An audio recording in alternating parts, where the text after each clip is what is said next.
Right, somebody in the back row gets to ask a question, go a bit in front. Going on from what you just said about Derby Day, obviously we've got a little market play and then a little next Sunday.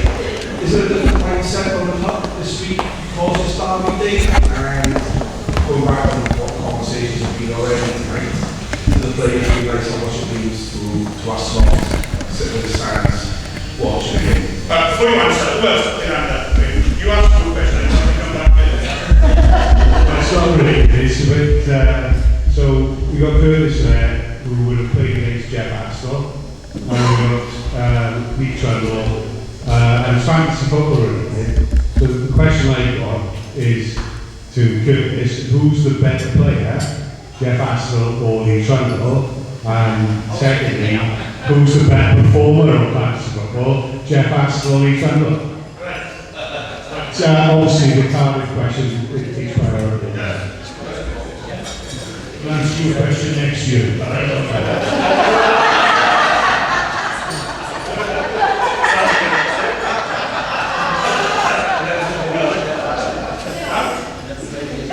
You never played against Jeff Astle, sorted. Good, the mindset one? Well, first and foremost, they will know about it. But we got ready in the first season, and that's without doubt, that's the most important game at this point in time. To bounce back from yesterday, our focus is on Reading, it's been on it. Put things which went wrong yesterday, right, ready for Reading, get the team ready for Reading on Tuesday night. As it goes with the game next Sunday, yes, they're aware of it, they didn't know what's coming. The chef makes sure of that. There's a sign where you can collect your food and it's a countdown to the calendar. So it's like started, I think it was 21 days and then it comes down again. So yeah, look, we know it, we'll approach it the same way as we always do. You've got to be very careful whether to put them too high and put too much pressure on it. So we go about it the way we do every game. I'm sure I can hear them discussing like a montage video to go before it, and they were sort of putting it on the bus on Thursday or Friday. I put my earphones in because I want to see it the first time with the players. And it's, look, put it this way, I think obviously last year a lot of the squad have experienced something which we never did, and doing a double, so they know what it means. And if they don't know what it means, I'll be making sure they will by the end of the week. Good, you must have seen Jeff Astle play on the telly. Yeah, on the telly, yeah, but I never played And against you see Trundle play on the telly. So based on watching two players on the telly, who's the best one? Well, what's the goals of the Jeff Astle? Oh, he did, no, he did. Are you talking about as players now, or are you talking about as performance? Players, I suppose. As players? He's by far the best. As performance? Pardon? As performance? Well, chance again. Yeah.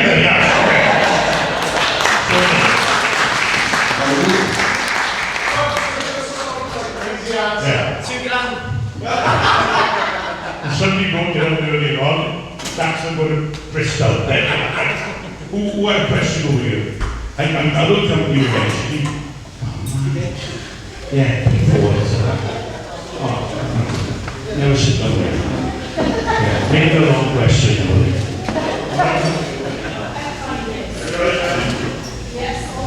That's your question now, Hi guys, question was to Alan, but three good bits, and they said they all marketing players. I grew up in the early 70s, loving Cruyff. When I first made me want to play football, it was Cruyff. Then the turn and I practiced for days and weeks, and all of us did.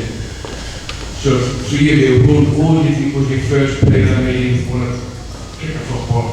And who was, different generation? I'd like to know that. But I'd like to say, Alan's a legend back in the 80s, watching him on the bench. I think he was the starters, absolute legend. And anyone who's met over the years, I've always been a good word to say. So I absolutely love it.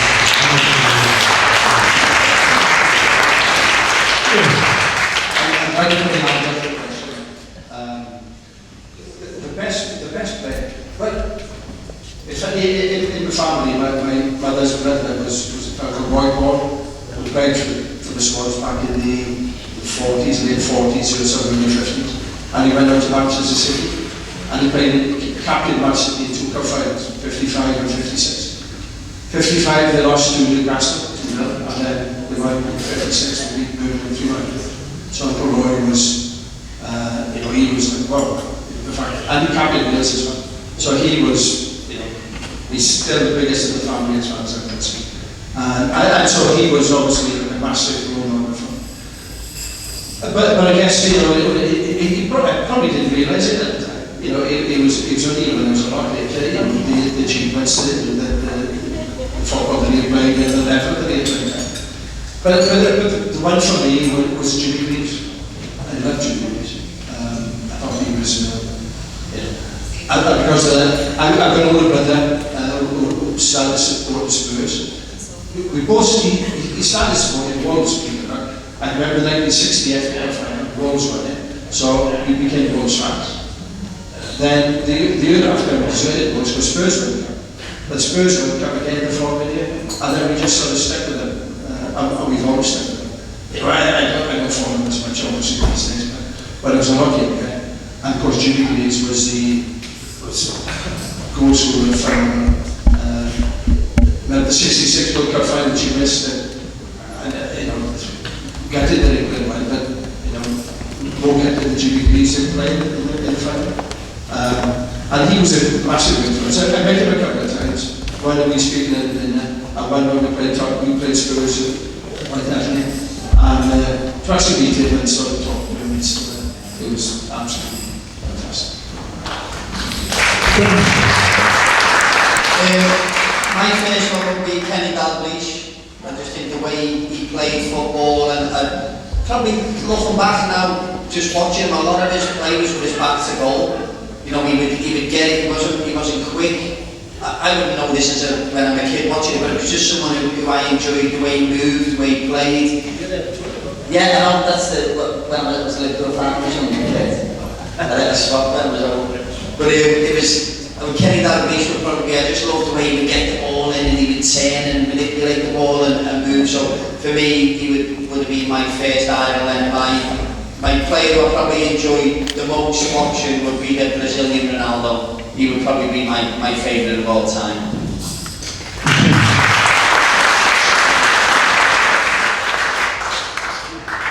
For me, it was 2 sort of stood up when I was growing up.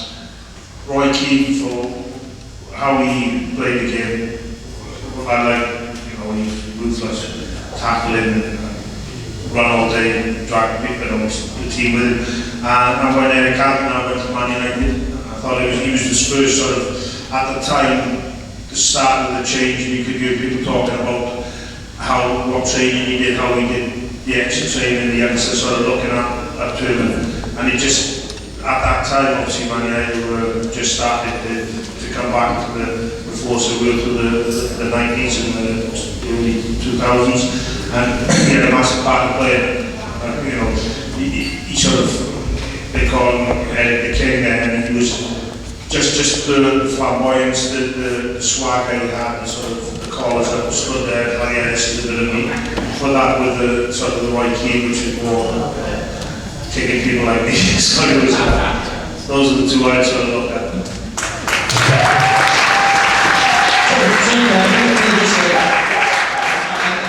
I shouldn't say the players that you admire, but the best player I played with, we all know, would be Robbie. He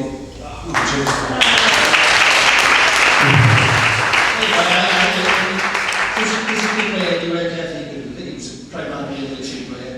He was so strong. He could play in the back, he could play in front. He played in the right sticking goals, and he would be a decent goalkeeper as well. And just tragic really that he passed away so young. But in terms of players that he played with, then I had to mention that, sorry, I should have mentioned it before. But Robbie was phenomenal. Yeah, good question. I'm not suggesting anything by this, but this might be the biggest moment of your life. Because you asked me a question, 3 people were into it. You asked me the question. You need to get out more, son, and not be funny. And then you and the boys give an answer, you two have been giving answers. So you need to get out more as well. You didn't ask me, but my favourite player and inspired me to make a football. Big concept. There we are. That's your question, right? Well, before I ask my question, first of all, my grandfather was Merriman, used to go drinking with Kurt and with Wyndham. Who's that? Will Merriman. Oh yeah, right. Yeah, and the stories he told about his drinking exploits with Neil Wyndham would have made his troubles flush. The second thing is, I got all the respect in the world for Chris. I love a strong tackle, yeah, give and dip to somebody. But the two standout moments for me watching football, I've been watching for about 45 years, is watching Kurt scoring that goal against Leeds in the first game, in the first division, and then Trundle that shoulder roll against Huddersfield. Literally, I would have had your babies at that moment. It's the most audacious. Might have had a chance if you were on my feet that night.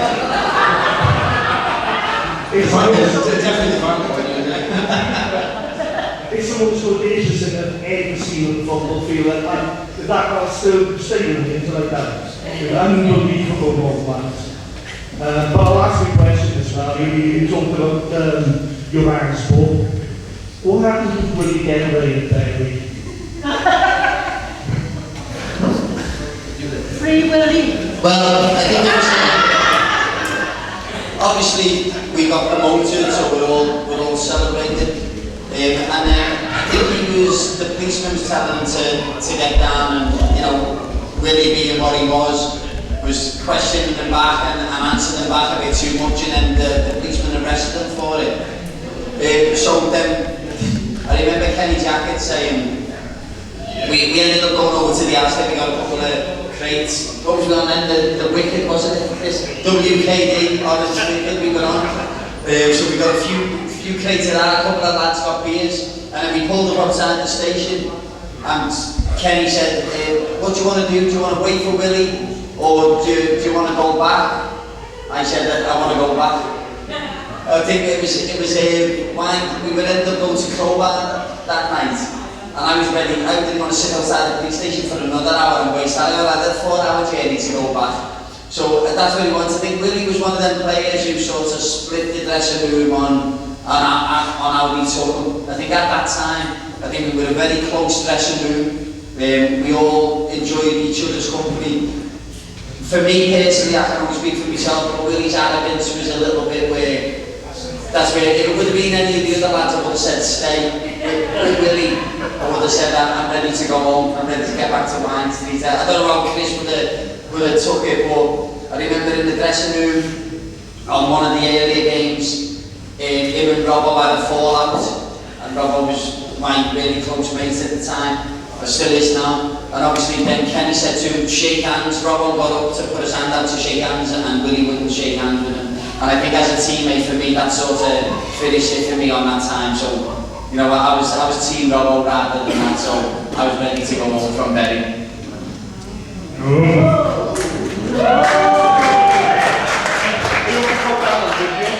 Let me just ask if you have a question.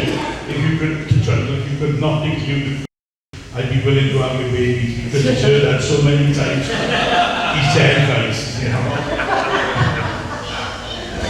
Any other questions? Oh, seriously? Get away, come away, come down. Shout there. I like this guy, but you I'll shout it, but go on then. Going to Turf 4 yesterday, lovely ground, so proper what I call old school ground, similar to Besh in many ways, different types of stands around the ground. These days, all the grounds, the new ones, they're all the same, industrial parks, balls, seats. Just like to ask the lads, what's their favourite ground that they play at? Sorry, what was that, mate? Couldn't hear you then.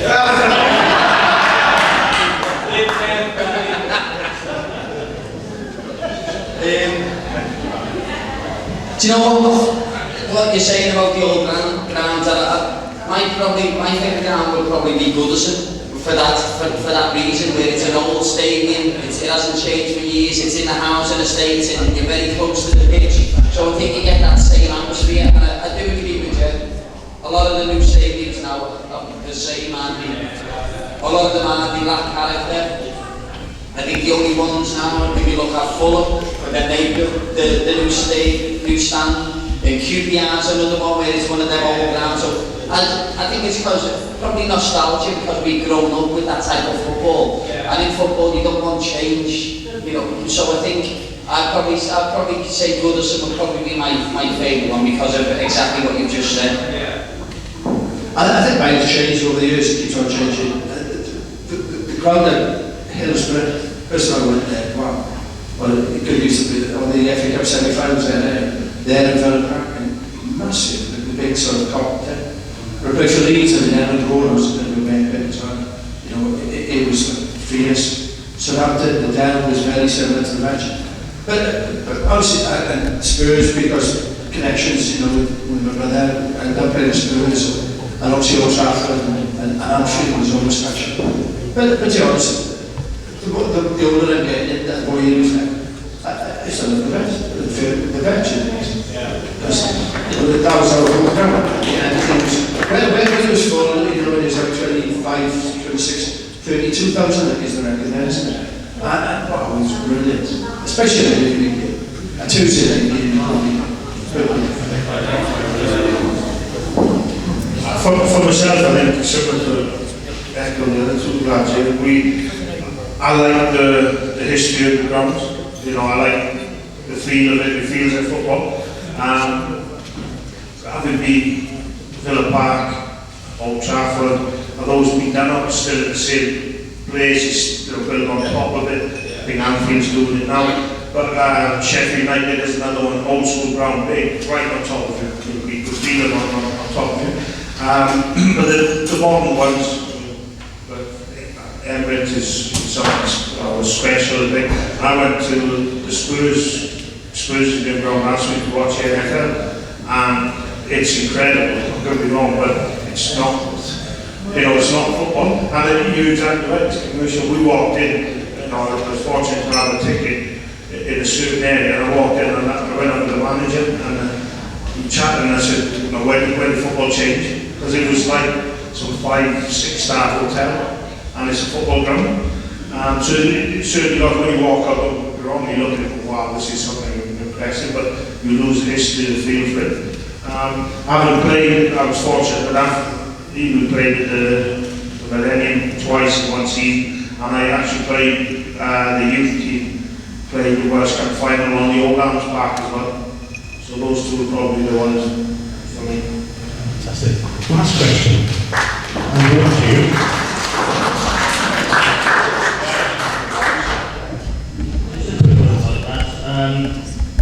Obviously, we're now qualified for World Cup.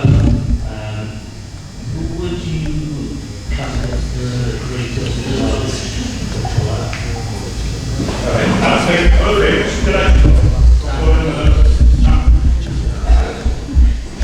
Straight in. Obviously, the derby's next week. What are your score predictions? And are any of you going to end up in the ring with Emily and Britain did last season?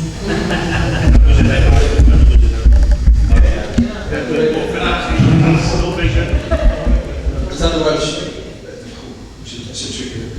it's a choice of two, probably, isn't it? For modern day, Gareth Bale has to be, you know, probably the prime suspect. I was fortunate to work with Gareth with the Wales of the 70s and 90s and 21s, although he did 70s and 90s, he skipped the 21s and was straight in the first. And I remember the first time I saw him, we played in a tournament. Brian Flynn was in charge and I was one of the coaches. And we played Switzerland away, and he was playing left back, I think it is. And he picked the ball from the goalkeeper, and I think it was Wayne Hennessy, and he rolled it up to Gareth Bale left back. And he's literally gone through the entire team, and then he smashed the shot from 30 yards. Didn't score it, but he just clipped the crossbar. Wow. You know, you know that those growing moments. And he's obviously, the fact that he's won the Champions League with Real Madrid, is it 4 or 5 times, whatever it is, you know, and he's a phenomenal player. And the number of times he's got Wales out of trouble and he's scored critical goals, even when he's not even playing games. You know, he had a spell when he wasn't playing at Real Madrid. He was sort of went to Spurs for a little bit. But every time he turned in for Wales, he would always give something special. And he's a fabulous player, lovely fellow as well.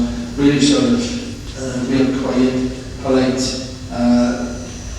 really smashing. You know. But then, I get, because I worked with John as well, John was my coach for the experiment at Swansea. John would be probably in his late 40s, 50. And he played a couple of Welsh League games with us. And he used to play for him, and all we had to do was just hit it, and he was like, immovable. But the fact that he still is, you know, regarded as Italian's best ever foreign player. With all the players who've been there, Michael would be one, Platini, Maradona, you know, and yet John is still regarded as the number one. I think that I would push towards John is the fact that at one stage, all the journalists in the room, they picked a worldly 11. And John was in it as centre-half and at centre-forward. And it's like, he's just a phenomenal player. You know, they say, play up front, right, he'd make a goal, he'd score a goal, they'd win. First thing they would do, they would put it back to centre-half, John Chance. And he would be brilliant at centre-forward, score goals, and then go back to centre-half and nobody could get past him. You know, he was a phenomenal player. I mean, Gareth, the fact that we've got another World Cup, unfortunately, John, we got the quarter-finals of the last 150 World Cup, and unfortunately, John was injured in the quarter-final. His brother Mel played in it and was playing the tour. He got in and played in the tournament team, you know, the team of the tournament. But if John had played in the semi-final, you never know what might have happened. And if nobody knows the story, then we lose one to Brazil. Our parents sent him to and supposed to go. But if John had been playing, then you know, it might be a different story altogether. So, it's such a difficult thing who's the best player. The younger generation obviously will go for Gallagher. And without the older generation, not only the best player for 4 years, but the best player who's ever played the game. You know, he was such a phenomenal player. The fact that he could play in both positions, score goals, and he could defend. And apparently he never got caught as well. They called him the general. And he was, you know, he was a phenomenal player. Just the fact that we produced 2 players of that ilk, you know, just shows that, you know, that we are capable of producing players. And, but really, I can't speak.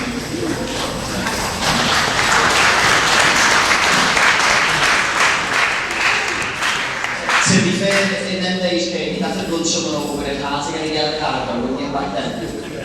Yeah, it's not the same now, but I would probably say, from only from what I've seen, I would probably say Gareth Bale. I just think not only for what he is as a player, but his commitment that he showed to Wales as well. You know, you look at players over the years and the Wales squads that they've had. You know, you look at Giggs, probably one of the best players that Wales would have had. But probably commitment-wise, if you look at Gareth Bale, if I look at it as in his club football, and especially the later years, you know, Real Madrid, I would say that's his job, playing football. I'd say when he comes to Wales, that's his passion. I think you can see, and you can see the way the lads are around him. He wants to play for Wales. It's like even if nothing had happened, he just wants to play for this country. He wants to show what he's about. So for me, for Gareth Bale, I would say, and the moments that he showed as well, the moments of class that he showed. Even if you look at some of the free kicks that he scored in the recent games, to go to the World Cup and do that. You know, I would love Wales to do well. Obviously, I've never seen John play, but it's, as you say, it's a generational thing, isn't it? It's only what you've seen, and that's why football's so brilliant, because we'll all have our different players, because that's what we've seen. think we go back to what was yours, what was it, the Cardiff game? I'm going to go with Swans 2-0 win for the Cardiff game. Look again, Gareth Bill for me, for the Welsh player. Little things I'm going to play go out towards the semi-final. And Ronaldo playing for the opposition, obviously just didn't do defensive, didn't matter to him. But all of a sudden Bill picked the ball up to the right, tapped in, and who's charging down to sort of get close to him was Ronaldo. He knew probably the only person in that team that could hurt him was Bill. And so I go what Trundle was saying then, and he's doing the opposite of what Gates did, where Gates sort of, and we go to professionalism again, where probably Man United were only there with professionalism where Wales were down here. To stretch his career on club-wise, he went a favour of the club side, whereas if you look at Gareth Bale now, alright, circumstances were difficult to deal with in Real Madrid towards the end, but he did the opposite. So his club career is more looking after his international career, because he wants to play his World Cup so desperately that he's probably choosing where he plays, like in LA, shit weather, terrible players, all these things, but just getting ready for this one thing to showcase what he's got at the highest level. Score prediction? It's going to be close. Always is, apart from that scene, obviously, where we walk with it. Yeah, 2-1. 2-1. Good. Final word to you, my friends. Score prediction? Yes, I will be available. 4-0. Say the microphone. 4-0. But we can still stand a chance of winning, though. You can be 4-0 this one. Ladies and gentlemen, let's give a big round of applause on the far end. Kris O'Leary. This gentleman, Lee Trundle. And in the middle, a real Swansea legend, Curtis.